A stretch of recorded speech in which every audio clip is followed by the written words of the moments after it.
Okay, everybody, this is Ken Newhouse, and I've got Margy Feldhuhn with us today from Interview Connections. And Margy, I've already gone through your bio in the introduction, so on behalf of myself and members of the Get Clients Now Nation, I want to welcome you to the show. How are you doing today? Thank you so much, Ken. I'm good. Thank you for having me on. So we're both holed up safe and secure in our bunkers. Yes. Margy's got a 50 caliber machine gun and several German Shepherds protecting her in the bunker there. So anyway, Margy, let's do this. I got a couple questions that I ask everybody, and then we'll dig into the meat and potatoes here in just a second. But if you could, take a couple of minutes, like 2 or 3 minutes, give us your backstory. So how did you get from college or wherever to doing what you're doing now? Because I know you guys have worked with a lot of, and I know you have a business partner in the company, and I don't know her name, I forgot her name, but you guys have worked with a lot of, I would say, very famous people as clients. You've had some really top-notch people as clients. So give us your backstory and let us know what we need to know for the interview today. Yeah, so I guess I'll start when I graduated from college in 2011. I had double majored in art and Latin because those are what I wanted to study and I was interested in. And then, not surprisingly, when I got out of college, I found I could not get a job with those majors. So I went on Craigslist. I was 22 and I found a job doing door-to-door fundraising for the environment. And unsurprisingly, they would hire basically anyone because they have such high turnover in jobs like that. So I went to the interview, and the woman who interviewed me, who was like a year older, so she was like 23, was my now business partner, Jess. So nice. Yeah, so we met at Clean Water Action as door-to-door fundraisers, and door-to-door sales is the best entrepreneurial training you could possibly get. Hands down. Yeah. Absolutely agree. I am so grateful for that experience. And it was funny when I started doing the job and realized I was really good at it. And at the time, I didn't have the long-term vision of how useful it was. So I was like, oh, great. Like, this is like such a dead-end burnout job. And like, this is what I'm really good at. And then it ended up being great. So Jess and I connected at Clean Water Action. And then I left. I wanted to travel. I moved around a lot. I lived in Asia for 2 years as an English teacher. So we kind of went our separate ways. And Jess had kids, had a family, and founded Interview Connections in 2013, which was the first ever business of this kind. She really created the podcast booking model. No one else was doing this niche service of booking people as guests on podcasts. She founded that. And then we ended up reconnecting on Facebook.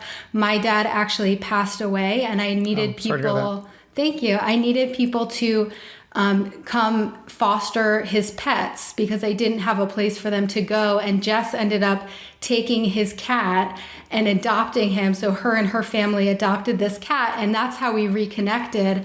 And I started out as a contractor booking agent for Interview Connections in 2016. I became the first employee of the business in 2017 and equal co-owner in 2018. So it's been a wild ride.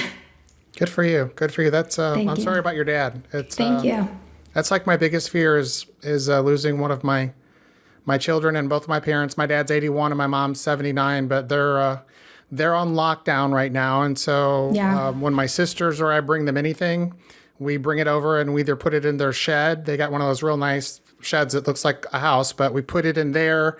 And if we talk to them, we'll either do like video chat or like yesterday, I stood outside of their kitchen, outside in the garage and talked to them through the screen in the door while they sat back just a bit. And so it's hard for them, I know, but that's something that I think about every day is eventually my parents aren't going to be here. And how do you prepare for something like that? I don't know. So I feel for you in that regard.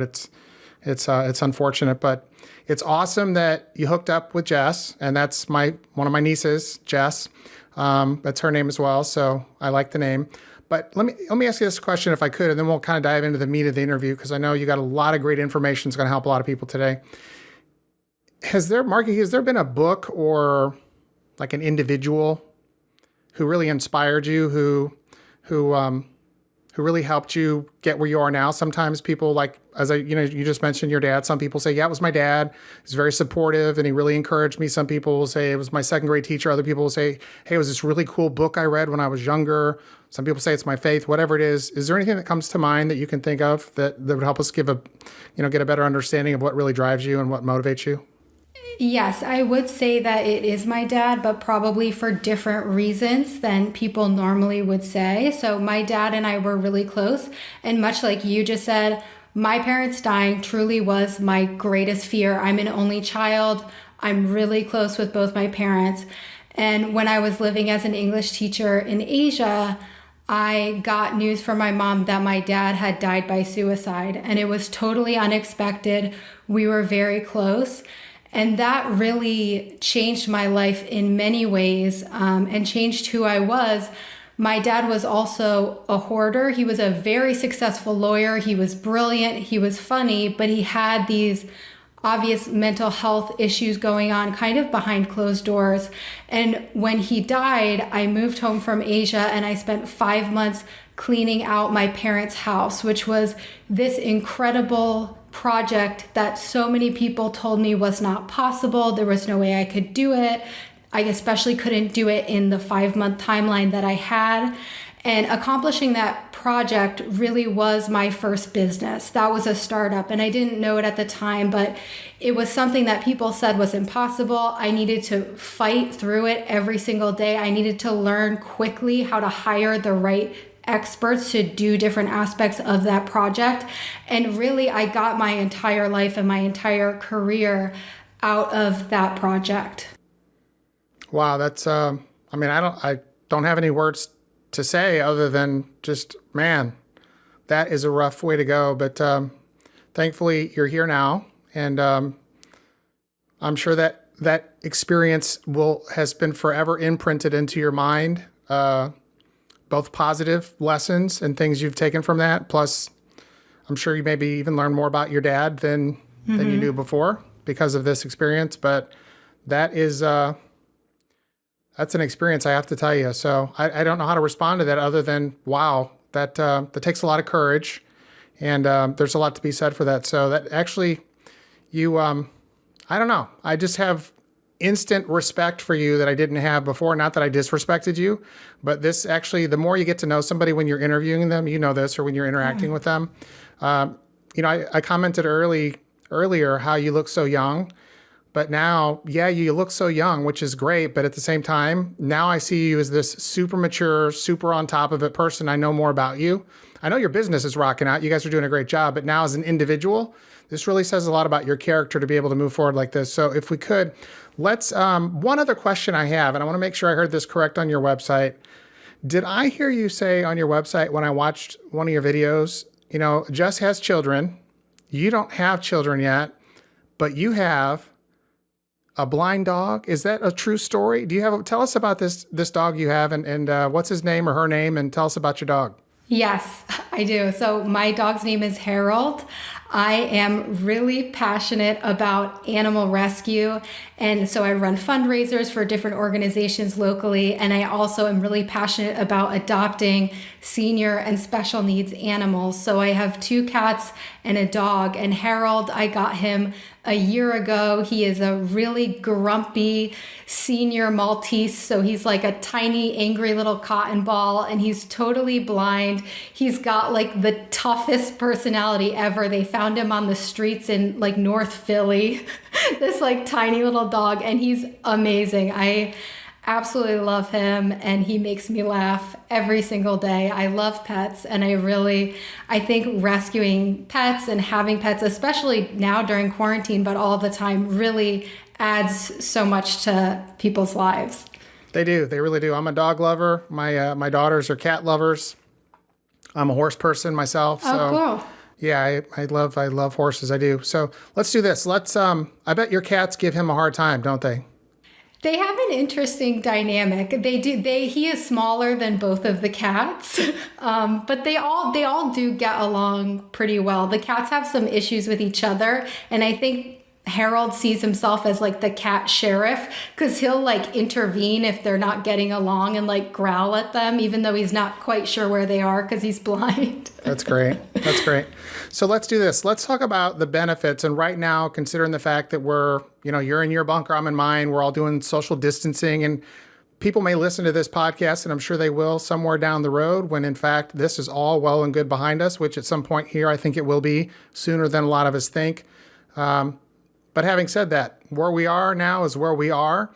And so one of the best things I think a business owner could do at this point in time is make the highest and best use of the circumstance that they're in. And one of the things that we can do, I've got the benefit of having a show and a long list of guests and a long list of people who are contacting me to be on the show. And I absolutely love this. I do. I don't know that I loved it as much as being a chiropractor, but it's rapidly getting to the point where I love doing this because I get to engage with people. And that's one of the things that I love to really, I think the most practicing for 17 years was being with patients every day, being with people, hearing different stories. And so for me, I really, really love what I do. And I know a lot of the guests that come on benefit tremendously. And I know you can share similar stories that people who are, whether they're a serial guest on a podcast or they're just going from a couple shows or maybe even one show, they're going to benefit tremendously from being the guest. So if we could, let's talk about some of the things,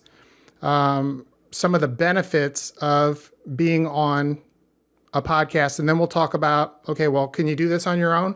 Yeah, but you're not looked at nearly the same as if you have someone who is used to doing this. This is what they do for a living. So there's a process that we go through. It's like if you went to another country and you didn't speak the language, you would have a lot more difficult time integrating into the culture than if you had someone like Margy, who's fluent in probably a whole bunch of different languages, but fluent in the podcast world, who could say, hey, listen here, I've got this person here, and then it's seamless. So we'll get into that in just a minute. But what about a person who wants to kind of share their expertise and like get broader distribution within a given marketplace? What are your thoughts on, let's start with the benefits. Let's start with that one, and then we can just kind of play back and forth as we roll through this. There are so many benefits to being a guest on podcasts. Obviously, like you said, now it's more important than ever to be leveraging virtual speaking opportunities and getting out in front of your target audience as much as possible. But even, when we're no longer in quarantine, it's such an incredible way to build trust because people have such short attention spans. There's so many ads that we're hit with all the time. But the experience of really listening to someone for 30 minutes to an hour share their story and really getting to know them on a deeper level, the people who are drawn to you aren't going to be shopping around and looking at your competitors, which during a recession could not be more important. They get the value that you have because they've heard you speak and they just want you. And that is such an incredible thing to have. And especially on a large scale, we book our clients on 4 shows a month, every month for 1 year, 2 years, 3 years. So they're constantly getting out there in front of new audiences. And this works for individuals and business owners and professionals who are not only in a local market, or let me rephrase that. This not only works for people who are in a broader market. So like me, most of my reach admittedly is in the United States and Canada. I do have some people that I work with over in Europe, but as a general rule, mostly like local. For me, think about that. Local means the United States, but for most people, for a lot of people, in fact, who listen to this show, they're professionals. They're dentists, they're chiropractors, they're consultants. Most of these people, about half the people that listen to the show, they got a brick and mortar business. They got a place they go to. And so for them, a local market could be the town they live in or within a certain radius or distance from their practice or their office. And so this is a strategy that not only works for people on an international or across the, like a national level, but it also works. It's really a very powerful strategy for people who own a local business. Does that seem to be ringing true in your experience as well? It's very powerful to build your thought leadership as even a local business owner. And it's an incredibly powerful first step to taking your business online in some capacity. So for people who have a brick and mortar who want to start doing something virtually online, which has never felt more urgent, podcast guesting is a really great way to start making that move.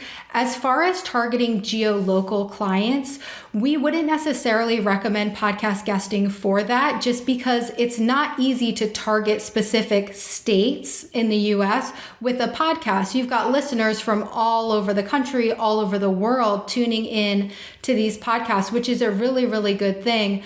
But if you're limited to only work in person and you're only looking for clients within your state or your area of the US, there probably wouldn't be enough shows that were just targeting them, but it would still be a great strategy to build your brand, build your thought leadership, take your business more virtual, and it provides incredible social proof. So even if you were just getting out there so that people locally, when they Google you, they see all these podcast interviews that you've done. So they weren't necessarily members of the audience of that show originally, but now they found your interview online when they looked you up, and it builds so much social proof, and they have an opportunity to get to know you on a different level.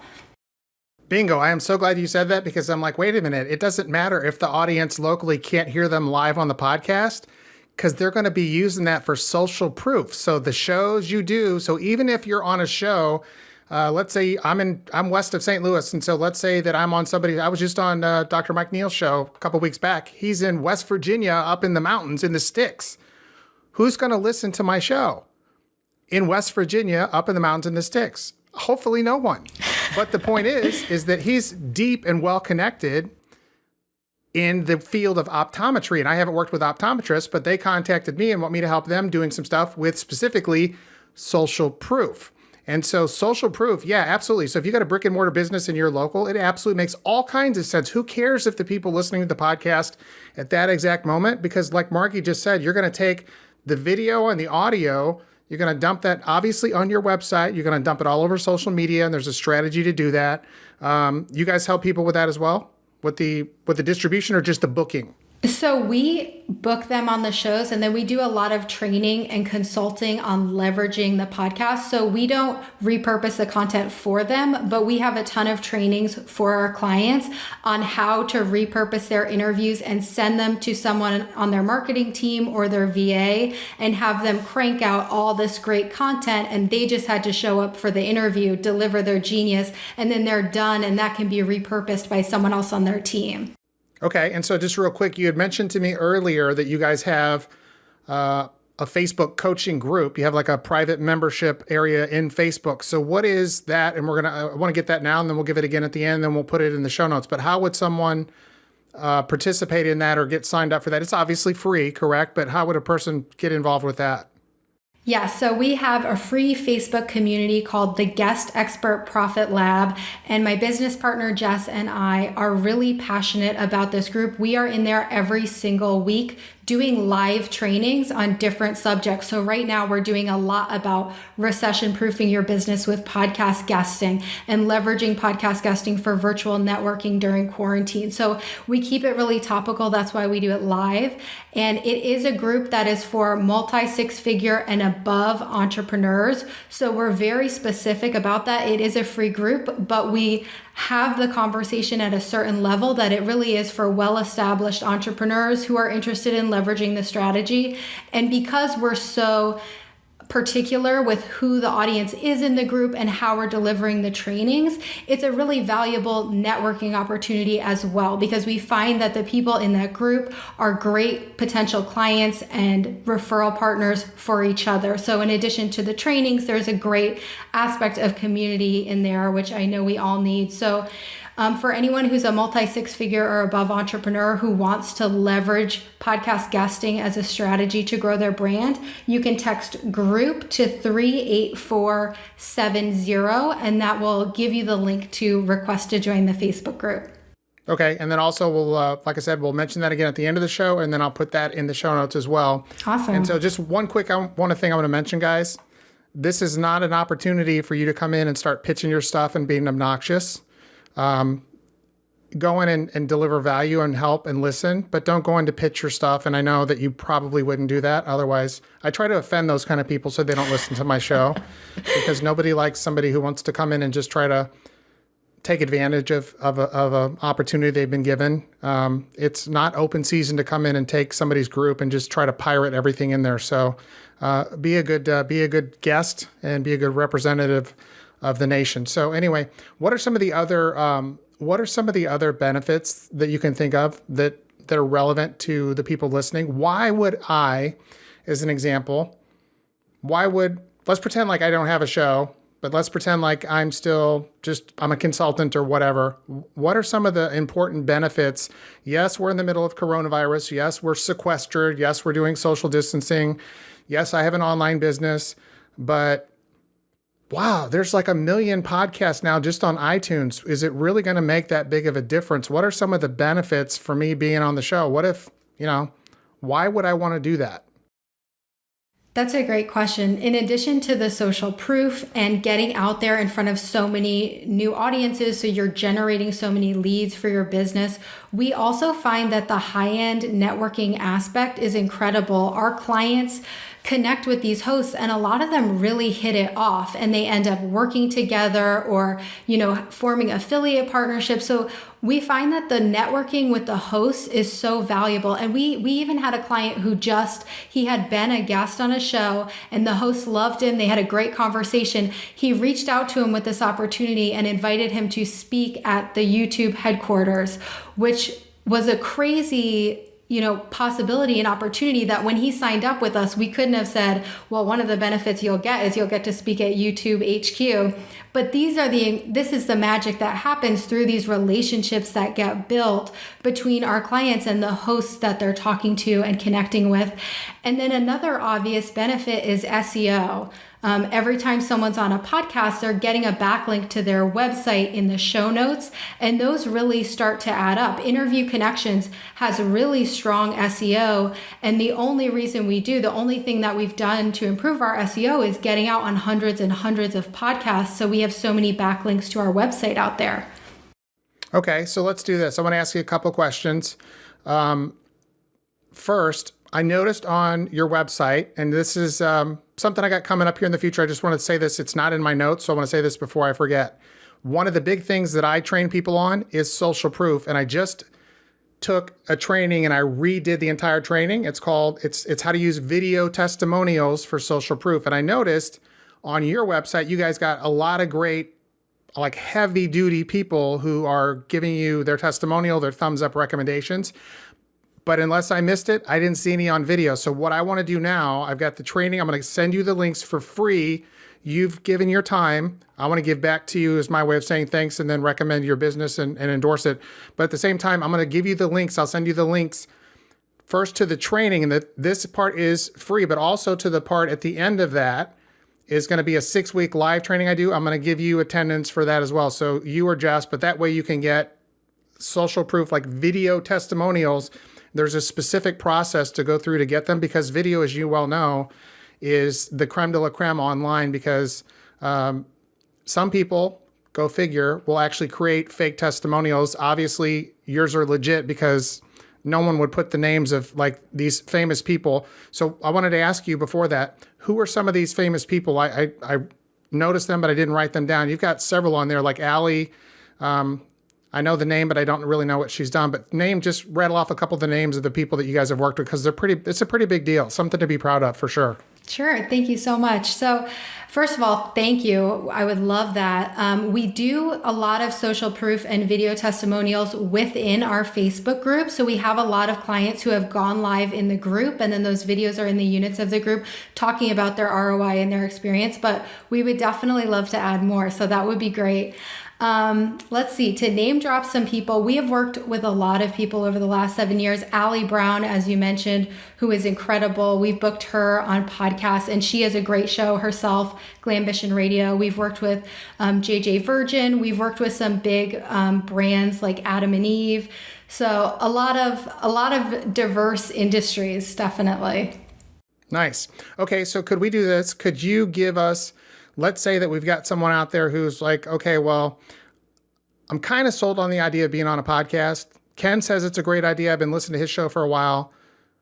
Allie, Margy seems like she's totally legit, but I'm still not sold on hiring somebody to do this. So but I would like to maybe try this on my own. So what I would like to do is, can you rattle off 3 or 4 different steps a person could take to get booked on a podcast so they can try this themselves, so that once they see how hard this really is, okay, because there's enough evidence, there's a preponderance of evidence online that demonstrates, that proves beyond the shadow of a doubt that being a podcast guest and doing the things that Margy's talking about now is like one of the smartest things you could do for your business.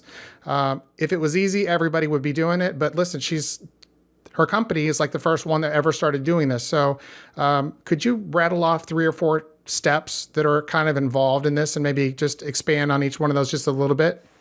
Absolutely. So before you start even researching shows, because there's over 700,000 shows on iTunes, it's a lot of shows. So that's a big number to try and pare down to figure out which shows are going to be the right fit for you.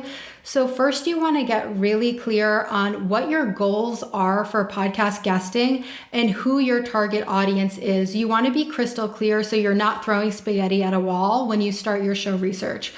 Once you have clarity on that, we recommend having a one sheet. We make them for all of our clients, and it's just a 1-page PDF with their headshot, their bio, suggested topics, suggested questions, everything to make it really easy for a host to say yes to them and also to do the interview and have some questions to work with. So once you get crystal clear on that stuff and you have your one sheet, I throw something in real quick, not to interrupt, but so I want to throw this question in before I forget. So you mentioned that step 1, kind of figure out what your goals would be. Could you just quickly mention like 2 or 3 possible goals, like examples somebody might have? Because the person who's listening to this might say, well, gee, I don't know what my goals would be. Most people would say, I want to get new clients or new customers or new patients, but you've got to clarify it better than that and break it down, because there are certain steps that you have to accomplish in order to get new clients, customers, and patients from being on a podcast as a guest. So could you give us like 2 or 3 examples in that first step, and then we'll jump back into where we just were?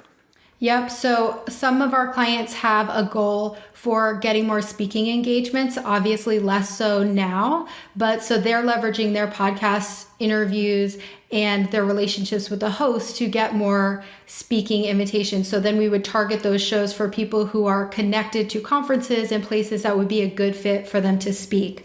Some people have the goal of backlinks and SEO. And for those people, we use Moz to just get the Moz rating for the websites of the shows and then pitch them to hosts who have a show with the Moz ranking that they're looking for. And then obviously, like you said, getting clients. So when someone comes to us and says, my goal is to get more clients, first we'll get really clear on who their clients are and what the lifetime value of their clients are and how they work with them to determine if this is going to be a good strategy. Generally, if you're going for a low-priced, high-volume type of situation, we wouldn't necessarily recommend podcast guesting. But for service-based entrepreneurs who especially work with people virtually, and each client is worth multi-thousands of dollars, this is an incredible bang for your buck in terms of ROI from new clients. Okay, that's awesome. That brings a lot of clarity, because I know some people are going to be listening to this who this is, we got a lot of professional people and a lot of, unfortunately, a lot of businesses right now, especially, I read so much stuff. I've got, I write for Dental Town. That's one of the other things. And I have a huge amount of traffic. I probably have more traffic on Dental Town over the last 10 years, close to 2 million article views on the platform. It's just for dentists and people who sell to dentists, people who work with dentists. So there's over 500,000 people on the platform, but a lot of these people simply have been shut down. And this is a strategy. This is a long-term play. I want to get back into our bulleted list we were just kind of walking through, but this is, yes, it's a long-term play, but at the same time, once this takes off, this could be like huge very, very quickly. And so given the fact, like you said, Margy, we're sequestered, you're in your bunker, you got the 50 caliber machine gun, you got the guard dogs, and you got that blind dog that's the ultimate attack killer. And then the 2 cats, obviously, and I'm in my bunker. And so people are separated. This is a strategy you guys should be working on right now. Like I've mentioned in multiple shows, if you can't go in and see your clients, customers, and patients, or if you're not working with them virtually and you have free time on your hands, don't sulk, don't cry. Work on your business, make it better. Do what you can. This is a strategy that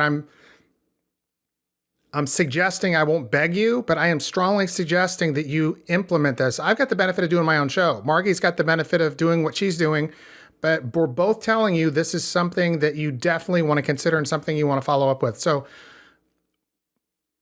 having said that, let's quickly dive back in. We mentioned a couple of the reasons why you want to be on there. You create your one sheet, and then what was that third and fourth step? What were those third and fourth steps you were going to give us? Yeah. So once you're clear on your goals for podcasting, who your target audience is that you're reaching, and you have your one sheet, that's when you would start researching shows. There is not one database that I really love for finding podcasts. There are a few that are okay. You can search Apple Podcasts, but it's kind of so-so. Listennotes.com is a decent resource. We have obviously a huge internal database of all our connections over 7 years. But if you didn't have access to that database, we also have 2 full-time show researchers who are full-time employees, and all they're doing is finding new shows for our clients and adding them to our database.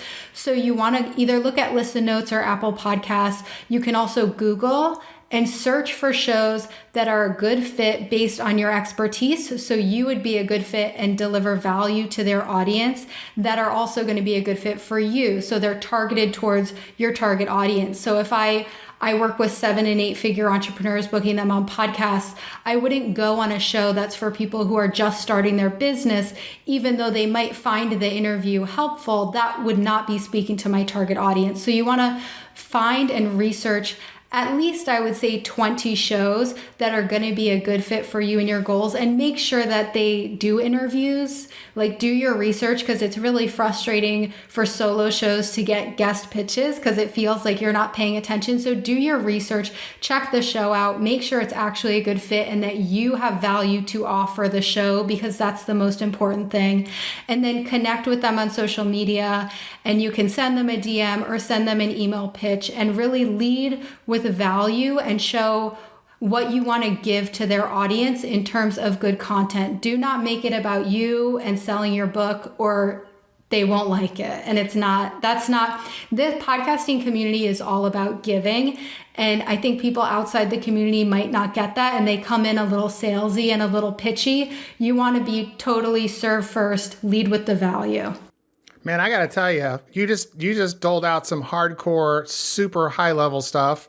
Guys, listen to what she's telling you, because one of the things that I preach to you guys, listen, when you go to someone and you want to work with them, whether it's a joint venture partner, as you want to be on their show, whatever, never go with your hand out empty saying, hey, what can you do for me? Okay, you got to come with something in your hand to give to them first. That's just common sense. And so many people, I get hammered with people who want to be on my show, and even with you. I mean, I should have known better. This is what you do for a living, but I just don't take it for granted. What's the first thing I said in my note to you? I asked you to be on my show. I said, hey, listen, just as long as, don't come on and pitch. Come deliver value, okay? You have been like the consummate perfect podcast guest. Girl, I got to tell you, I say this with the utmost respect. I am so, I don't even know you, and I am so proud of you. You're doing such a great job. I love the fact I am a high-level marketer, and I can tell you guys right now, this girl, and I'm sure her business partner knows just as much, this lady knows what she's doing, guys. She is hardcore, high-level stuff. So that kind of stuff really jazzes me and gets me excited, because sometimes I have a guest on and I'm having these great expectations and these real high-level expectations of what they're going to do and what they know. And I am underwhelmed a lot of times. But I got to tell you, this has been we're not done yet, but I am pleasantly surprised. And I'm very proud of the fact that you know what you're doing, like way at a higher level, at a much higher level than I even suspected based on what I did in my research and I found with you. So keep doing what you're doing, and you're there. So we're never there, so much. but you're doing a great job, and I say that with the utmost respect. And so, okay, so let's talk about this. So you've given us some examples. You just said something. I just want to clarify it, and I'm asking this because I know some people heard what you said, but they were maybe confused. So you said if you approach a solo show, you don't want to go through the headache of approaching them when it may not be a good fit. And so explain that if you could. And I think what you meant maybe is that, hey, this guy just does a talking head show. It's just him or her. They don't ever have guests. Is that what you were meaning with that, with respect to that? Yes. So one of the things we have is sometimes we'll have people come to us and be like, okay, here's the shows I want you to pitch. And they've just kind of grabbed the top 10 shows on iTunes. And the majority of them are solo podcasts. They don't have an interview format. And you pitching a show that clearly doesn't do interviews and has never done interviews is a bad move because it shows the host that you didn't do any research. So there are very rare exceptions when it is appropriate to reach out to a solo show, as long as you acknowledge, I understand that this is a solo podcast and that you never have guests, but I want to propose a bonus episode because this is how I think I could serve your audience. And you can do it that way as long as you acknowledge it. But for the most part, don't pitch a solo show. And it just comes back to doing your research and making sure that you're showing the proper respect to the show when you're reaching out. Unfortunately, a lot of people are lazy and they just don't do the work, which is another reason, guys, another reason to get a hold of Margy or Jess and let them help you out. So let me ask you this. Do you work with, you guys work with dentists or other professionals like chiropractors or MDs as guests very often? Because I have to tell you, I think you're totally prepared because some of these dentists can get kind of grumpy, but you got a blind dog that's got a bad attitude. So I'm not worried about you being able to handle the grumpy ones. But do you ever, and I'm not trying to pick on dentists, I'm just trying to have a little tongue in cheek fun here. But Margy, do you guys ever work with professional people like that? Or are this mostly online entrepreneurs you're working with? Or is it kind of a good mix of all the above? Good question. We do primarily work with online entrepreneurs. A lot of them do have a brick and mortar aspect to their business too, but they have some type of virtual component that they're leveraging, either an online community that they want to grow, or they have some type of service that they can do online. So we do work with, professionals like that, but it would be very important what their goals were, because if someone came to me and their goal was to get more people into their brick and mortar practice and they wanted those people to be in the audience of these shows already, we would ask some more questions to make sure that their expectations were aligned properly with how the strategy would work. But if they wanted social proof and they just wanted to grow their thought leadership in the industry, then this would be a good strategy for them. Okay. A couple more questions. We're doing okay on time? Yeah. Okay. So in the Facebook group, let's say that somebody wants to join. Is this going to be just a whole bunch of podcasters like Ken? Is it going to be a whole bunch of people like Ken in there? Or is it going to be people who want to get on shows? Or is it a mix of both where they can kind of find each other? Or which would almost, to me as a business person, seem like it's undercutting your ability to make money if you've got a mix of both in there. Like if you got somebody who's a podcaster who's looking for guests and you have guests who are talking to the podcasters, it would almost seem like you're cannibalizing the platform, the Facebook, even though you guys are trying to help people out for free, genuinely, that there might be some cannibalization that occurs in there, but just, I don't even know if that's a possibility. So. Good question. So it's a great group and it's a very respectful group. And we don't have like really strict community guidelines and rules for the group. It really is just the energy of everyone is really great. It's primarily entrepreneurs. It's all multi-six-figure and above entrepreneurs who are interested in leveraging podcasting as a guest expert. A lot of them do also host a show because we found that we get people who have a show and they want to guest on other shows to grow their audience. Or our clients will start off guesting on other shows, and then once they get really familiar with the platform and the different styles, they'll start their own podcast in addition to guesting on other shows. I've never heard that before. At least I don't remember hearing it, but that's a really, really good strategy. I didn't think about that.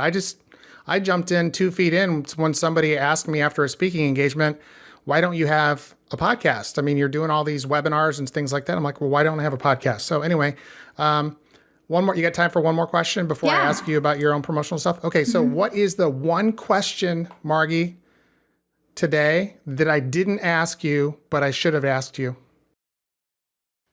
Oh, that's a really good question.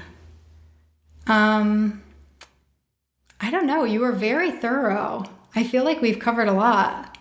We have covered a lot, and I didn't cover anything. All I did was ask you questions. You're the one who's just you have really over-delivered today. And again, I don't meet many people, and I heard this a lot when I was first in practice. And I remember, and I'll just tell this story very, very quickly. When I first moved back I'm from Missouri, right out of chiropractic college, I moved to Los Angeles, Santa Monica, actually.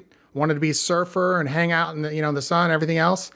And when I moved back from California after my son was born, didn't want to raise him there, I bought a doctor's house and his 2 practices. And I'll never forget the first patient I ever went in to see. He was supposed to work in the office with me, but he ended up not. So I went in cold and I walked in the room. This was an elderly patient. She was probably, at the time, 70. So that I guess is elderly, but she said, "Who are you?" I said, "I'm Dr. Newhouse. I'm your doctor." She goes, "You're not old enough to be my doctor." And she got up and she got up and she walked out.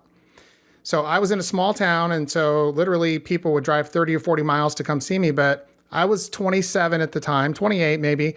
And so I understand when people look at you in the business community and you could be literally brilliant at what you do. And in a lot of instances, especially with online stuff and digital marketing, you're like light years ahead of these older folks, but they still look at you with like, what do they know? They see a younger person, but I have to tell you, I'm very, very impressed. And again, I don't give kudos like this very often. I'm very impressed with you. And I will have to say, I'm proud of you. Remind me, you're older than my daughter by a little bit, but man, just to work so hard at what you've done, I have so much respect for you. And I have, I can't say enough good things about you. So Margy, let's do this. How can people find out more about you? So again, give us the Facebook group info. And then we're going to talk about just quickly your website and anything else you want to add in there before we wrap. Sure. So to join the Facebook group, you can text group to 38470. And that will take you right to the Facebook group. And then there's 3 member questions because, again, we're really making sure that everyone in the Facebook group is a well-established entrepreneur. Find out why you want to leverage podcast guesting so that we can really best serve you. We have community managers in that group. So it's not like you just go in the group and disappear. They're there with you to answer your questions and support you with your goals. Good. Okay. And the URL to your website. Yep. interviewconnections.com. Just like it's spelled, no funky dashes or hyphens or anything else like that at all, nothing. Nope, very simple. Okay, and then the one last question I have, you've got a print. Guys, if you're just listening to the audio and you don't see the video, Margy's got the print of a dog head behind her. I can't see it all, but is that the blind dog or is that a different dog? This is a different dog. This is a painting of a pit bull. I run a yearly art show that is a fundraiser for a local animal rescue group. So I have animal themed art left over from Art for Animals all over my house and office. So this is an Art for Animals piece. Guys, if you can't tell, a lot of times I talk about people being authentic. If you can't tell, certainly you can tell. You can tell this lady is unbelievably passionate and hardcore on purpose here. So I wish I could say that about every guest that I have on, but I can't. I love the content they deliver, but few people come on and their life bears out the things that they say they believe. And you've demonstrated that time and time and time again today. I want to thank you so much, first of all, for accepting my invitation to do the show. You are a consummate professional. I am very impressed with your marketing acumen. I'm very impressed with the clientele you guys have had. And guys, I want to give my strongest recommendation that you take Margy's most gracious invitation to sign up for a Facebook group, because even if you decide to hire them, that's great. If you don't, maybe you'll decide to hire them later, whatever. It's still a great opportunity for you to go in and get exposure and pick up some great tips and insights and things like that so you can get your feet wet and start moving forward with this, because this is the wave of the future. But Margy, I just want to say thanks. I greatly appreciate you doing this. I'll give you a heads up when this is going to be released. And then one thing I would like you to do, because I always have the transcripts of the shows put on the website with this, I want a picture of the blind dog. Absolutely. Can you send me a picture with you and the dog and even the cats? I don't care, but especially I got to have the dog because that's going to add to the story. I'm going to throw something like in the intro, but I'm an animal lover. And what you're doing with animals, just what you're doing with people, just in general, you're just a real cool person. And I'm just really happy that you did the show with us today. So anyway, we're going to wrap it up and we'll talk soon. All right. Thank you so much, Ken, for having me on. Thank you. I really enjoyed it. Thanks. Bye-bye.